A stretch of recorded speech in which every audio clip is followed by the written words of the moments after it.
It's 11 p.m. on a Tuesday. You're lying in bed, scrolling through your phone, and you make the mistake of opening your banking app. Your checking account balance stares back at you. $847. It's the 23rd of the month. You still have a week to go until payday, and you have absolutely no idea where your money went. You had a budget. A really good one, actually. Color-coded spreadsheet and everything. You allocated money to 17 different categories.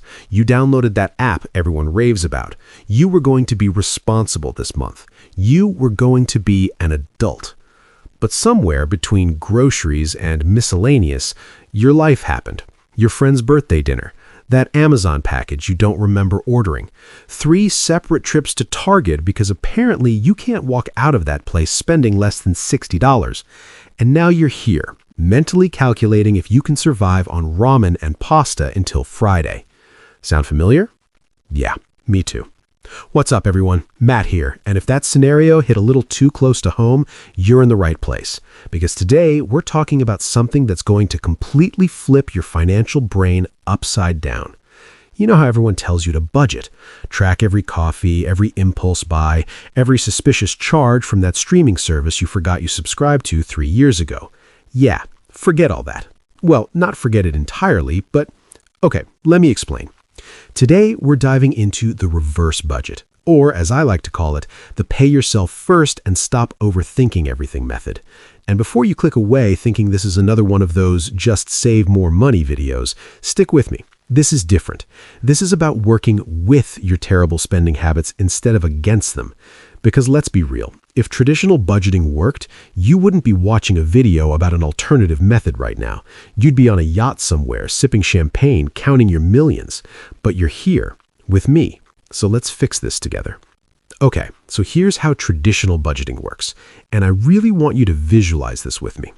You get your paycheck. Let's say it's $4,000 after taxes. You sit down, you open your budgeting app, or if you're old school, you pull out an actual spreadsheet, with respect, and you start allocating money to categories.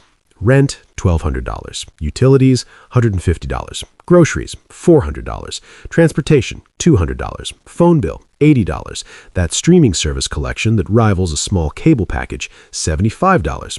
And then you've got clothes, entertainment, dining out, that gym membership you swear you'll use this month. By the time you're done, you've allocated every single dollar. You've created the perfect budget. You are a financial genius. This is your month. This is when everything changes. And then day 3 happens. Your coworker asks if you want to grab lunch. Sure, you say, because you're not a hermit. Boom, there goes $15 that wasn't in the Tuesday lunch with Janet category. Then your friend texts about concert tickets, and your car makes that weird noise, and there's a sale on that thing you've been wanting. And suddenly, it's the 15th of the month, you've blown past 6 different budget categories, and you're stress eating ice cream directly from the container while wondering why you can't be a normal, functioning adult who can stick to a simple budget. Anyone else? Just me? I don't think so. Here's the thing about traditional budgeting that nobody wants to admit. It sets most people up for failure. Not because budgeting is bad, but because it requires you to be right about everything in advance. You have to predict exactly how much you'll spend on groceries before you know what you'll want to eat. You have to estimate your gas costs before you know where you'll need to drive. You're basically trying to be a fortune teller for your own life. And spoiler alert, you're probably not psychic. And when you inevitably mess up, because you're human and humans mess up, you feel like a failure. You feel guilty. You feel like you're bad with money. So you just give up. You stop tracking. You stop caring. And ironically, that's when your spending really goes off the rails. Traditional budgeting is like trying to walk a tightrope while juggling, and someone's yelling at you about every wobble. It's exhausting. It's stressful. And for a lot of people, it just doesn't work. But what if I told you there's a better way? A way that doesn't require you to track every single transaction. A way that actually accounts for the fact that you're a real person with an unpredictable life. Enter the reverse budget. The concept is stupidly simple, which is why it works. Instead of allocating money to a million different categories and hoping you stick to all of them, you do this. 1. Figure out how much you want to save. 2. Pay yourself first. Move that money to savings immediately. 3. Spend whatever's left however you want. That's it. That's the whole system. No categories, no tracking every latte, no guilt spirals when you spend $12 on fancy cheese because you're an adult and you can buy fancy cheese if you want to. Okay, let's break this down with actual numbers because I know some of you are skeptics. I respect that. Let me prove this works. Same scenario. You make $4,000 a month after taxes. You sit down, you think about your financial goals. Maybe you want to build an emergency fund. Maybe you're saving for a house down payment. Maybe you just want to not be terrified every time you check your bank account. Whatever it is, you figure out a savings number. Let's say you decide you want to save $800 a month. That's 20% of your income. Pretty solid. The moment that paycheck hits your account, and I mean the moment, like you've got an automatic transfer set up, $800 goes straight to savings, preferably to a different bank so you're not tempted to borrow from it. Now you've got $3,200 left. And here's the beautiful part. That $3,200, that's your money to spend however you want. Want to blow $100 at Target on stuff you didn't know you needed? Go for it. Want to order delivery 3 times this week? Have at it. Want to buy that video game that just came out? Enjoy. As long as you don't spend that $3,200, you're winning. You're hitting your savings goals and living your life. Now, I know what some of you are thinking. Matt, this is just permission to be reckless with money. Not exactly. Here's the psychological magic happening here. First, you've already won the month financially. The moment that money went to savings, you achieved your goal. Everything else, that's just living life. There's no way to fail your budget because your budget is already met. Second, and this is the sneaky part, you're actually more mindful of spending when you have a hard limit. When you're working with traditional budgets, there's this mentality of, well, I already blew the dining out category, might as well go wild. It's like eating one cookie when you're on a diet and then being like, well, diet's ruined, might as well eat the whole box. But with a reverse budget, you've got one number, $3,200. When it's gone, it's gone. So you naturally start making better choices, not because someone told you to, because you have to. It's the difference between having 50 rules and having one rule. Which one are you more likely to follow? Let me tell you what happens when you switch to a reverse budget, based on real experiences.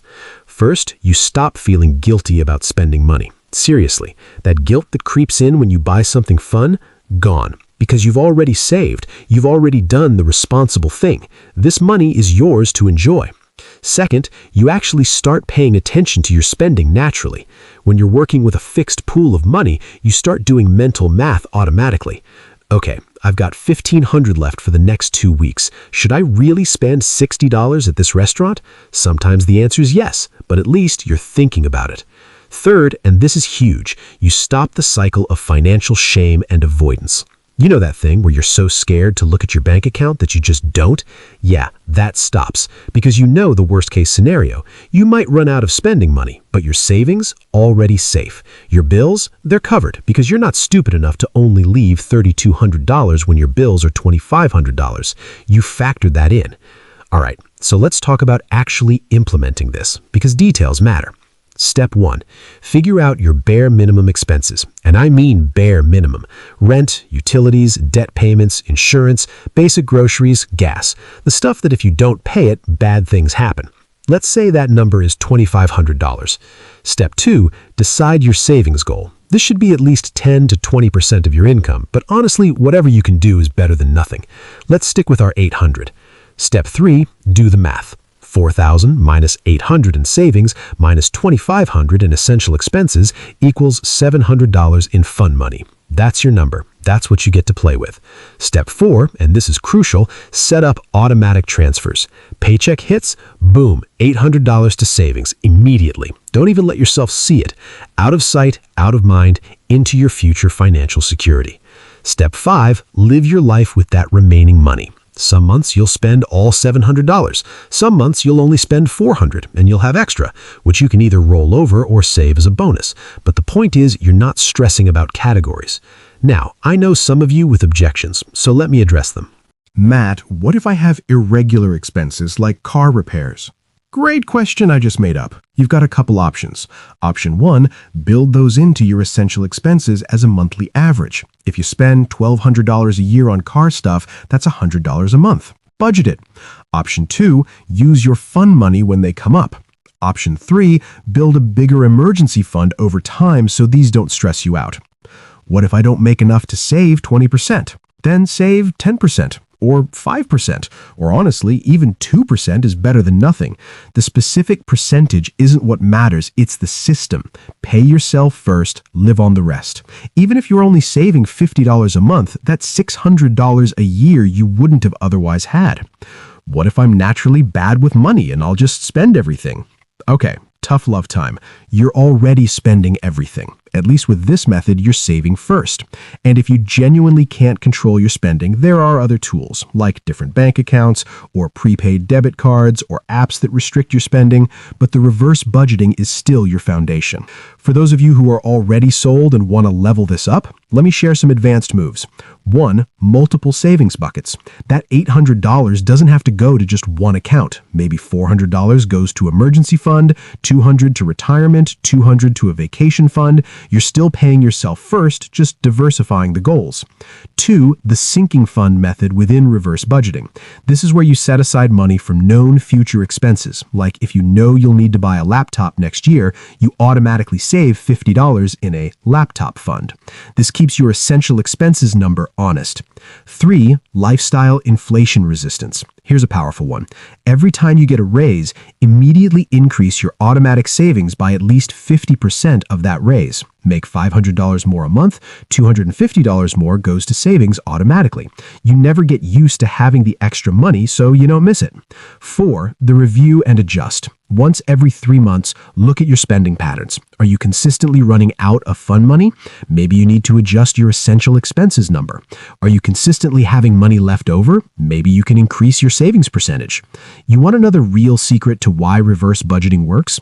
It's not actually about the mechanics. It's about psychology. Traditional budgeting says you can't be trusted, so we're going to control everything. It's restrictive, it's parental, it makes you feel bad. Reverse budgeting says you're an adult. Save first, then make good choices. It's empowering, it's freeing, it makes you feel in control.